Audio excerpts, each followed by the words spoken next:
Hello दोस्तों, नमस्कार। मैं लकी सारस्वत और आज अपन करेंगे 17 सितंबर की जो करंट अफेयर है वो हम करने वाले हैं, जो कि हमारे एग्जाम के पॉइंट ऑफ व्यू से बहुत ज़्यादा इंपॉर्टेंट है। आप वीडियो कंप्लीट देखना और वीडियो पसंद आ जाए तो वीडियो को लाइक और शेयर करना मत भूलना। आज तो सबसे पहला पॉइंट है, केंद्रीय मंत्रिमंडल ने हरियाणा ऑर्बिटल रेल कॉरिडोर परियोजना को दी मंजूरी। ठीक है, इंपॉर्टेंट पॉइंट है। यानी ऑर्बिटल रेल कॉरिडोर परियोजना को मंजूरी किसने दी है? तो वो दी हरियाणा ने।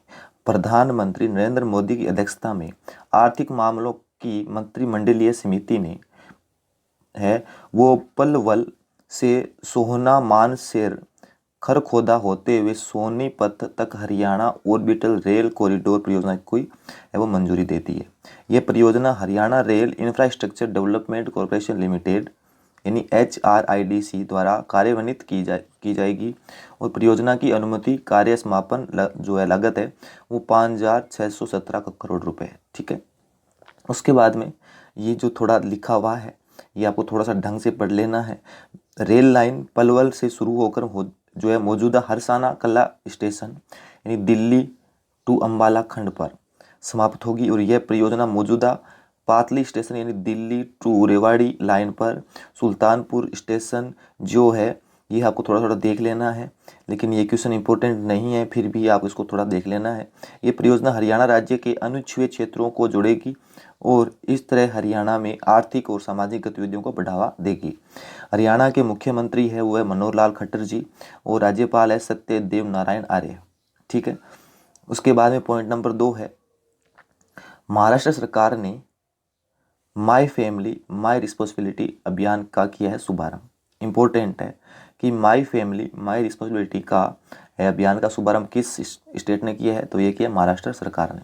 ठीक है, महाराष्ट्र के मुख्यमंत्री उद्धव ठाकरे ने कोरोना वायरस महामारी के प्रसार को रोकने के लिए माई फैमिली माई रिस्पॉन्सिबिलिटी शीर्षक से एक राज्यव्यापी अभियान शुरू किया है और ये अभियान 2 चरणों में चलाया जाएगा और ये अभियान का पहला चरण 10 अक्टूबर तक चलेगा, जबकि दूसरा चरण है ये 12 से 24 अक्टूबर के बीच होगा। ठीक है, आगे है भवन मुंबई नगर निगम यानी BMC द्वारा नागरिकों के बुखार, कम ऑक्सीजन और स्तर और अन्य कोविड-19 लक्षणों की जांच करने में डोर टू डोर सर्वे किया जाएगा। ठीक है, थोड़ा पढ़ लेना है आपको इसको अच्छे से। उसके बाद में ये आपको याद रखना है, महाराष्ट्र के मुख्यमंत्री है उद्धव ठाकरे और गवर्नर कौन है? भगत सिंह कोश्यारी। ठीक है, ये दोनों पॉइंट आपको नोट कर लेने हैं। आगे पॉइंट नंबर 3 है हमारा जो इम्पोर्टेंट है। अगला 3 नंबर पॉइंट है हमारा कि राजस्थान सरकार ने MSME पारिस्थितिक तंत्र के लिए CDB के साथ की है साझेदारी। इंपॉर्टेंट पॉइंट है। ठीक है, राजस्थान सरकार ने राज्य के सूक्ष्म लघु और मध्यम उद्यमों यानी MSME जो पारिस्थितिकी तंत्र को विकसित करने के लिए भारतीय लघु उद्योग विकास बैंक यानी small industries development bank of India यानी SIDBI के साथ इस समझौते के ज्ञापन पर हस्ताक्षर किए हैं। ठीक है, उसके बाद में आगे चलते हैं। ये थोड़ा आपको देख लेना है, ढंग से देख लेना है, थोड़ा देख के इसको सही से नोट कर लेना है। ठीक है, कोई इसके अंदर इंपॉर्टेंट चीज़ें नहीं है, फिर भी आप देख सकते हो यहाँ पर। ठीक है, उसके बाद में जो हमारा इंपॉर्टेंट जो स्ट्रेटेजी के पॉइंट ऑफ व्यू से इंपॉर्टेंट है, राजस्थान के 12वें मुख्यमंत्री कौन है? अशोक गहलोत जी है। ठीक है, और राजस्थान के राज्यपाल है कलराज मिश्र। ठीक है, और जो राजधानी है वो है जयपुर। ठीक है, ये आपको नोट कर लेना है। आगे पॉइंट नंबर 4 है हमारा, इंपॉर्टेंट है, SBI जनरल इंश्योरेंस ने यस बैंक के साथ कोऑपरेट एजेंसी समझौते पर किए हस्ताक्षर। SBI जनरल इंश्योरेंस और यस बैंक ने एक कोऑपरेट एजेंसी समझौते पर हस्ताक्षर किए हैं। कोऑपरेट एजेंसी समझौते के अंतर्गत यस बैंक अपने ग्राहकों को जनरल बीमाकर्ताओं के खुदरा उत्पादों को वितरित करेगा। ठीक है, इसके बाद में ये थोड़ा सा देखना है कि ये 28 राज्यों और 8 केंद्र शासित प्रदेशों में यस बैंक ग्राहकों को पेश किया जाएगा। ठीक है, अच्छे से नोट कर लेना इसको। उसके बाद में ये आपको थोड़ा सा याद रखना है कि यस बैंक के MD और CEO कौन है? प्रशांत कुमार जी है और SBI जनरल इंश्योरेंस के MD और CEO कौन है? प्रकाश चंद्र खंडपाल। ठीक है, ये आपको नोट कर लेना है, बैंक वालों के लिए बहुत ज़्यादा इंपॉर्टेंट है। ठीक है, उसके बाद में पॉइंट नंबर 5 है, ADB ने वित्त वर्ष 2020-21 में भारत की GDP -9% रहने का लगाया अनुमान। एशियाई विकास बैंक ADB ने वित्त वर्ष 2020-21 में भारत की GDP में 9% संकुचन का अनुमान लगाया है और ये अनुमान ADB ने पिछले अनुमान यानी -4 से भी थोड़ा अधिक है। ठीक है, हालांकि एडीबी ने वित्त वर्ष 2021 में भारत की जीडीपी है वो 8% वृद्धि होने की उम्मीद जताई है। ठीक है, इसके अलावा एडीबी ने 2020 में एशिया के विकास के सकल घरेलू उत्पाद यानी जीडीपी की वृद्धि दर है ये -0.7% रहने का अनुमान जताया है, जो 1962 के बाद में पहला मौका होगा जब आर्थिक वृद्धि है वो नेगेटिव में रही है। ठीक है, उसके बाद में पॉइंट नंबर 6 है जो कि इम्पोर्टेंट है। एडीबी ने टेको कोनिशी को नियुक्त किया है भारत का कंट्री डायरेक्टर, यानी एशियाई विकास बैंक एडीबी द्वारा टेको कोनिश, ये आपको नाम याद रखना है, टेको कोनिशी को भारत के लिए नए कंट्री डायरेक्टर का नियुक्त किया है। और कोनिशी है ये केनिची योकोयामा की जगह लेंगे, ये आपको याद रखना है, याद रखना बहुत ज़्यादा इंपॉर्टेंट पॉइंट है। ठीक है, जिन्होंने हाल ही में एडीबी के दक्षिण एशिया विभाग के महानिदेशक के रूप में पदभार संभाला है। भारत एडीबी का चौथा सबसे बड़ा शेयरधारक है, ये भी आपको याद रखना है। और साल 2010 में इसका सबसे बड़ा उधार लेने वाला देश रहा था। ठीक है, नई दिल्ली में स्थित कार्यालय प्रमुख के तौर पर कोनिश भारत में सरकार और अन्य सहयोगियों के साथ एडीबी संचालन और पॉलिसी स्वाद का नेतृत्व करेंगे। उसके बाद में जो ये है ये एडीबी की इंडिया कंट्री पार्टनरशिप स्ट्रेटजी 2018-22 के कार्यान्वयन की देखरेख करेंगे, जो कि अधिक नौकरी पैदा करने और समावेशी जो संचरण नेटवर्क और सेवा प्रदान करने के लिए ये और पर्यावरण और जलवायु परिवर्तन की समस्याओं को दूर करने के लिए औद्योगिक प्रतिस्पर्धाओं के निर्माण में भी केंद्रित है। ठीक है, इसके बाद में ये आपको 3 पॉइंट है, ये आपको अच्छे से याद रखना है। एडीबी यानी एशियाई विकास बैंक के अध्यक्ष कौन है? मात्सुंग आसाकावा। ठीक है, और मुख्यालय कहाँ पर है? ये माडलुंग फिलीपींस के अंदर है। ठीक है, स्थापना कब हुई थी? 19 दिसंबर 1966 को। ठीक है, ये आपको 3 पॉइंट और नोट कर लेना है। ठीक है, आगे है BWF ने थॉम्स और उबेर कप को 2021 तक स्थगित करने का किया है ऐलान। बैडमिंटन वर्ल्ड फेडरेशन BMWF ने डेनमार्क में 3 से 11 अक्टूबर 2020 के दौरान होने वाले थॉम्स कप और उबेर कप 2021 के लिए स्थगित करने की घोषणा की है। ठीक है, ये आपको अच्छे से याद रखना है, अच्छे से याद रखना है।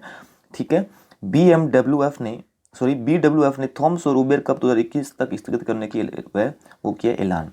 यह निर्णय कोविड-19 महामारी के कारण टूर्नामेंट में हिस्सा लेने वाले कई देशों के पीछे हटने के बाद लिया गया है।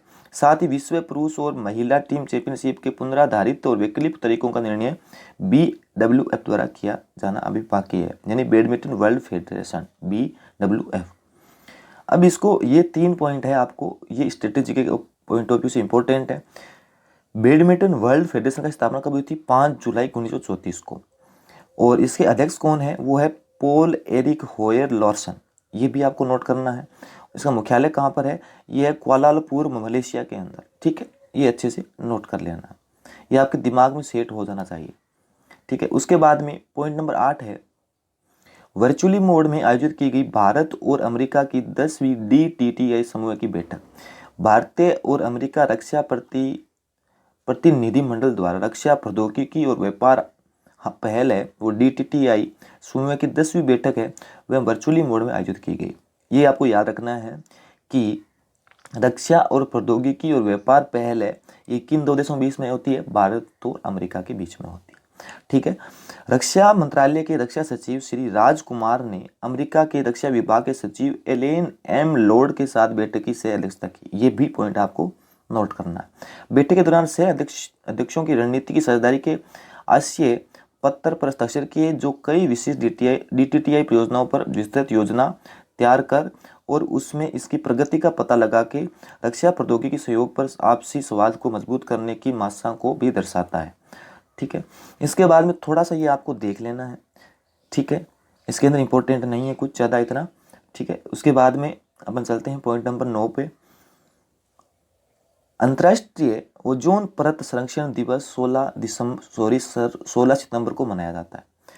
अंतर्राष्ट्रीय ओजोन परत संरक्षण दिवस 16 सितंबर को मनाया जाता है। संयुक्त राष्ट्र द्वारा हर साल 16 सितंबर को दुनिया भर में अंतर्राष्ट्रीय ओजोन परत संरक्षण दिवस के रूप में मनाया जाता है। और ओजोन परत गैस की एक नाजुक परत यानी ढाल है जो पृथ्वी को सूर्य किरणों के हानिकारक प्रभाव से बचाने का काम करती है, और इस प्रकार यह पृथ्वी पर जीवन को सुरक्षित करने में अहम भूमिका भी निभाती है।